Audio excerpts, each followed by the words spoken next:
what is the actual deadline to the Deebo madness, in your opinion?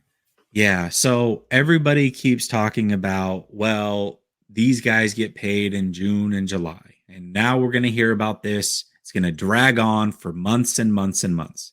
The reality is, it's not going to drag on for months and months and months. It's going to drag on until April 29th. That is the deadline. Because if April 29th comes and goes, which is round 2 and round 3 of the draft, and no trade has happened, guess what's going to happen? Deebo's going to be taken care of. And he's going to play for the 49ers, and they will figure it out, right? Yeah. But if that date comes and goes and Deebo's traded, well, then it didn't work out. We're going to know very, very soon. And that's why to me, a lot of people are trying to pump the brakes on this. It's fine. We got months. No, we don't have months. We have roughly 2 weeks, just over 2 weeks. So that's why I'm trying to tell people, have some urgency around this. Look at what's happening. Make it a bigger deal than what it is. Because if that time comes and goes, that's the time where he's going to get traded. Yes, it's rumor season, but it is also trade season. We're going to know the answer to this question very, very shortly. Everybody wants to think it's 4 months down the road. No, it's about 2 weeks down the road. That's why I think this is a very, very big deal, and people need to take more notice. Hell yeah. And I think what's so cool about, not cool, but so intriguing is that, like, this is coming to a head right now. Why do you think Deebo Samuel is doing the things he's doing on Instagram now? Why do you think Peter King and Matt Mayoko are reporting what they know now? Because the deadline's coming up. There's about 2 weeks left. If Deebo is not, if they can't work it out, then they got to make a move in April. This has to happen in April. This is an April thing. So I guess I feel like, Jed York kind of tipped his hand when he retweeted Jennifer Lee Chan's thing, right? He made it seem like he wants Deebo.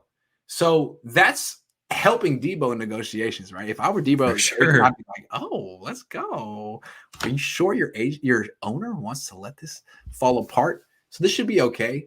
But if it's not, it's going to go down in 2 weeks. So be ready.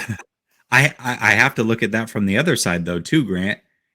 Is he doing that to control the narrative? Like, does he ultimately really care? And is he leaving it up to the front office and is like, well, I'm throwing this out there now so that when he's gone, I can say stupid. He looks stupid if he posts that.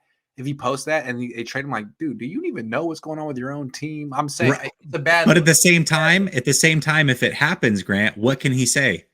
He can say, I wanted Deebo. Was unpredictable. Exactly. Deebo was unpredictable. Yes. Deebo's a diva. Right. Deebo only, yes. That's the narrative. Right. And you can always paint a young black man that way. I'm sorry I went there. Like, you can always say, oh, that black guy wants too much money. Well, and not only that, though, Grant, like hero. That's I want to say this too. He's our hero. I want to say this too, because it is frustrating. These are some of the things that I see is, well, Deebo's a diva. And why is he a diva? Because his name rhymes with diva. It kind of sounds like diva. No, it's because he's on his IG flashing his new necklace and his jewelry and his new clothes and his teeth and all those things. Twitter, man. That's why he's a diva. But that's what you hear. And it's like, bro, come on. If this was Bosa going through this right now, you would not be saying these things. Like, let's be real about the situation. Like borderline racist shit on social media, and everyone's like, "Well, he sacks the quarterback." Borderline racist. Borderline racist. Jamal says Grant letting F-bombs go tonight. Bro is fed up. What's up, Jesse? Great job, you guys. Thank you, Jamal. Love you, man. Nick says we just need more contracts to protect us against injuries. We don't need another D Ford. I don't think. Deebo is not necessarily D4 just because the first 3 letters of their name are the same. I'm just saying the nature of the injuries are different. But that's why I want to say you can meet in the middle. You do that 2-year deal, right? If you do the 2-year $50 million and then an opt-in after 2 years that the team can choose for the additional 25, that's where you can be fair and both sides can win, in my opinion. Niner Davo says F-bomb for the one time for show. RWJ all day says maybe they'll trade Deebo and Jimmy in a package and get 2 firsts and a second. Yeah, man. Please don't trade Deebo. Please don't trade Deebo. It's a big mistake. You haven't had a player like this since Terrell Owens when I was in middle school. Raymond Martinez Jr. says, I'm digging the shades. Pay Deebo for the playmaker he is. Fans need to quit bullshitting. Yeah, it's like Sugar Free said, why you bullshitting? Bringing up injuries as a reason to not pay him. Yeah, what about Nick?